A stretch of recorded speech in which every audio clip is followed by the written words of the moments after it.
देश में लागू हुए 3 नए कानून। पुलिस मुख्यालय में आयोजित कार्यक्रम में सीएम पुष्कर सिंह धामी हुए शामिल। मुख्यमंत्री धामी ने कहा, राज्य सरकार इन 3 नए कानूनों को लागू करने से पहले ही कर चुकी थी तैयारी।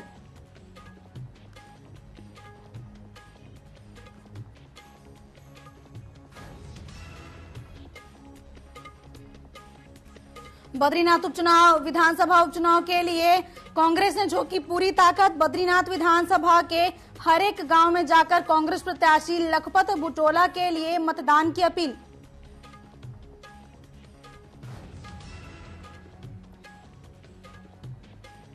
काशीपुर में उच्च शिक्षा मंत्री व स्वास्थ्य मंत्री धन सिंह रावत अपने 2 दिवसीय नैनीताल दौरे पर। धन सिंह रावत ने विभागीय अधिकारियों के साथ सरकारी योजनाओं व विकास कार्यों की समीक्षा बैठक की।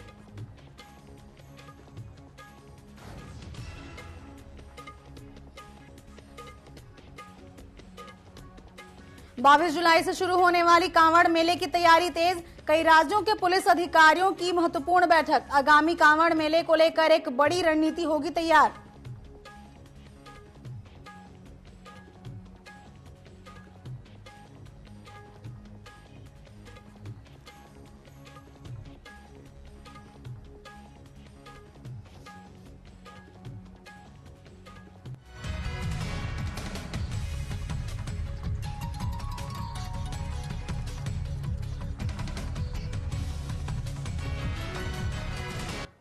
नमस्कार, न्यूज अपडेट देख रहे हैं आप और मैं हूं आपके साथ कमलेश्वरी साहू। तो चलिए अब रुक करते हैं खबरों की ओर। केंद्रीय सड़क परिवहन राज्य मंत्री अजय टम्टा हल्द्वानी पहुंचे, जहां उनका बीजेपी कार्यालय में पार्टी नेताओं ने जोरदार स्वागत किया। इस दौरान उन्होंने कैंचीधाम में लगातार लग रहे जाम को लेकर कहा कि कैंचीधाम में बाईपास और टनल बनाने की दिशा में भी काम किया जाएगा। साथ ही ज्योति कोटा भवाली से लेकर खैरना और पांडुखाल तक सड़क को जोड़कर मानसखंड प्रोजेक्ट को पूरा करने की बात भी कही।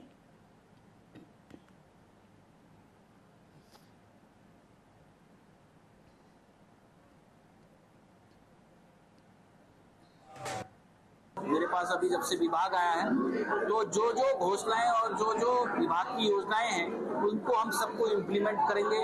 अभी बहुत बड़ी समस्या, मैं अभी खुद ही आया हूँ, कैंचीधाम में बहुत बड़ा जाम लग रहा है। उसमें हम बाईपास और टनल 2 चीजों पर हम काम करने वाले हैं। हमारा नैनीताल और काठगोदाम जो डबल लेन है उसको डबल लेन हम करने वाले हैं बहुत जल्दी। अल्मोड़ा के सोवन सिंह जीना विश्वविद्यालय में बेहतर व व्यवस्थित प्रारूप में नेक की विजिज को लेकर विश्वविद्यालय ने कवायद तेज कर दी है। कुलपति प्रोफेसर सतपाल सिंह बिष्ट ने कहा कि विश्वविद्यालय में इंफ्रास्ट्रक्चर, शैक्षणिक गतिविधियों और शिक्षकों की कमी दूर करने का प्रयास किया जा रहा है। उन्होंने बताया कि नेक की विजिट को लेकर विश्वविद्यालय स्तर पर सभी तैयारियां की जा रही हैं।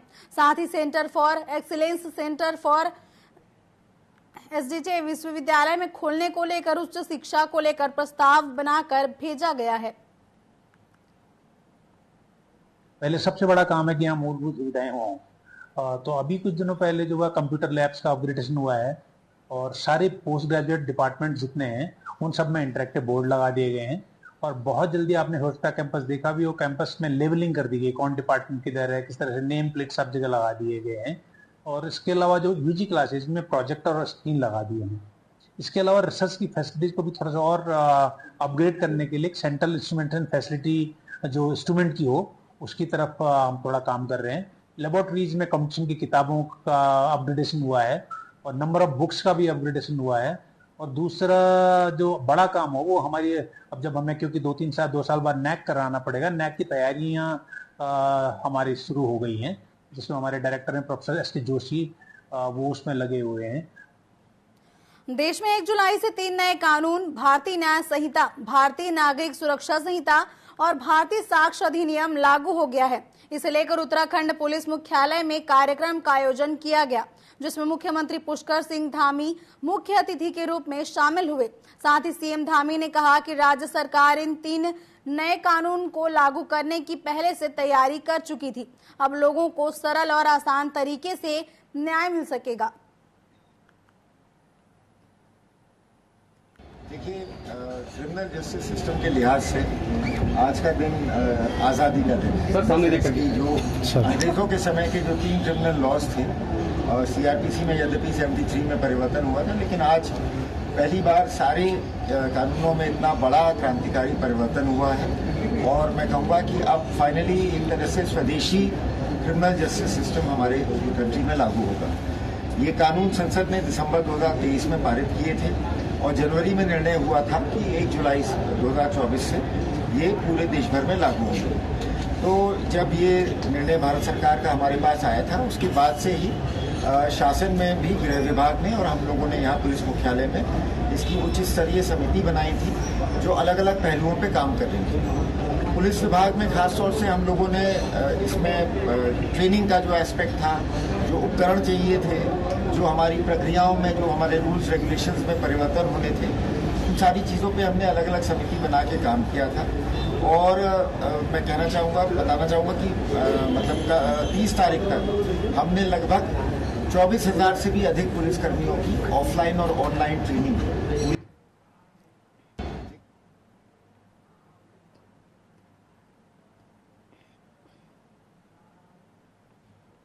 उत्तराखंड के रुद्रपुर कलेक्ट्रेट परिसर में त्रिस्तरीय पंचायत संगठन के पदाधिकारियों ने धरना प्रदर्शन किया। इस दौरान उन्होंने राज्य एक पंचायत चुनाव लागू करने की मांग को लेकर पीएम मोदी और सीएम धामी को डीएम के माध्यम से ज्ञापन भेजा है, जिसमें कहा गया कि उत्तराखंड में हरिद्वार को छोड़कर प्रदेश के बाकी 12 जनपदों का त्रिस्तरीय पंचायत चुनाव 2024-25 में किया जाना प्रस्तावित है। प्रधानमंत्री की पहल के बाद पूर्व राष्ट्रपति की अध्यक्षता में बनी कमेटी ने एक देश में एक चुनाव पर अपनी सिफारिश भारत सरकार के पास जमा कर दी है। उत्तराखंड में एक राज्य एक पंचायत चुनाव के लिए लंबे समय से संघर्ष किया जा रहा है। क्षेत्र पंचायत सदस्य, जिला पंचायत सदस्य, हमारे पूरे उधम सिंह नगर के 7 ब्लॉकों के सम्मानित ग्राम प्रधानगण जो आज सभी उपस्थित होकर हमने माननीय जिलाधिकारी महोदय के माध्यम से ज्ञापन प्रेषित करा है और हमें आशा नहीं पूर्ण विश्वास भी है कि सरकार इस पर सकारात्मक रूप अपनाएगी। परंतु लगातार हम ये 2 सालों से इस मांग को लेकर हैं कि कोरोना में भी हमारे साथ 2 वर्ष का जो कार्यकाल पंचायतों का था वो उसमें बजट हमको कुछ नहीं मिला। सारा बजट जो मिला भी वह पंचायत में मास्क, सैनिटाइजर, ऑक्सीजन सिलेंडर और बेड, इन सब में वो बजट खर्च हुआ है। तो हमारा कहना है सरकार से कि हमारे पंचायतों का कार्यकाल हरिद्वार जनपद के साथ बढ़ाया जाए।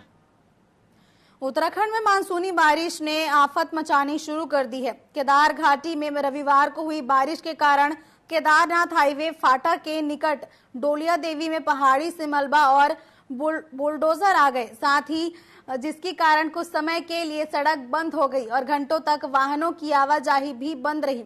हजारों की संख्या में यात्री केदारनाथ हाईवे के दोनों छोर में फंसे रहे।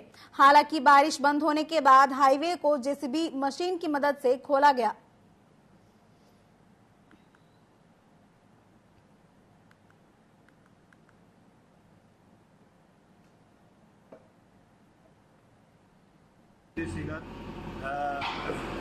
PMJSY, NH और PWD की जो जितनी भी जेसीबियाँ थी सभी को तैनात कर दिया गया है तथा अति संवेदनशील और संवेदनशील और जो चिन्हीकरण है जो कि स्लाइडिंग जोन और सिंकिंग जोन के दायरे में आ रहे थे। रुद्रपुर की कल्याणी नदी के किनारे रह रहे लोगों को अतिक्रमणकारी मानते हुए निगम की ओर से मकान तोड़ने के नोटिस बीते दिनों दिए गए थे, जिसके बाद खेड़ा और भूत बंगला के स्थानीय लोगों ने नगर निगम पहुंचकर उपनगर आयुक्त शिप्रा जोशी से मुलाकात की थी। उन्होंने कल्याणी नदी के किनारे नपाई करते हुए मकान न तोड़ने की मांग की। वहीं उपनगर आयुक्त ने बताया कि 1961 के नक्शे के आधार पर कल्याणी नदी के किनारे सर्वे किया जाएगा। उसके बाद ही जो भी मकान उसकी जद में आएंगे उनको अतिक्रमण मानते हुए हटाया जाएगा।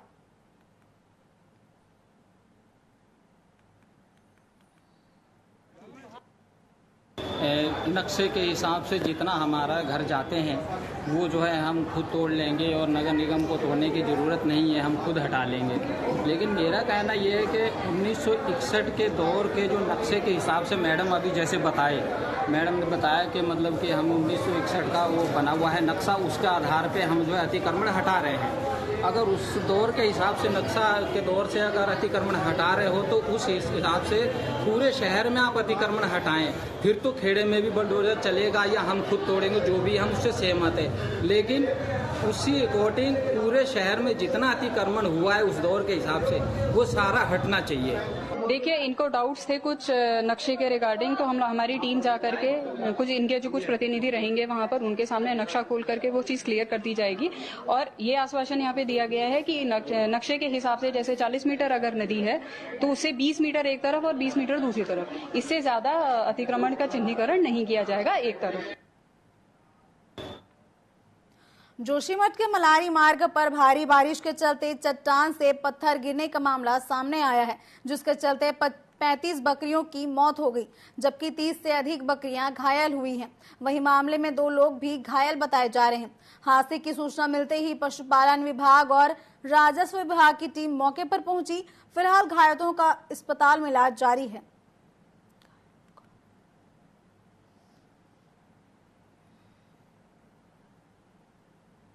चट्टान टूटने से आज जो घटना घटी सुबह 7 बजे लगभग, और मौके पर हमारे यहाँ पटवारी जी और पशुपालन के तमाम लोग यहाँ पे मौजूद हैं। और साथ ही बताऊंगा कि इसमें 2 गाड़ियों की क्षति हुई है, जिसमें 2 व्यक्ति घायल बताए जा रहे हैं, जिसको बेस अस्पताल जोशीमठ में रेफर कर दिया गया है। उत्तराखंड में उत्तर भारत के सबसे बड़े कांवड़ मेले की शुरुआत 22 जुलाई से होने जा रही है। देश के विभिन्न राज्य से श्रद्धालु हरिद्वार के गंगा जल ले जाकर अपने अपने शिवालयों में चढ़ाते हैं।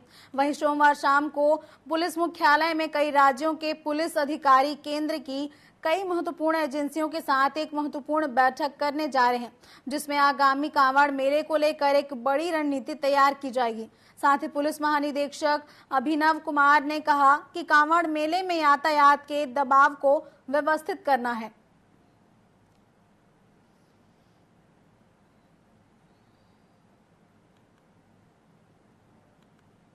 हर साल हमारे लिए, उत्तराखंड पुलिस के लिए चुनौती रहता है।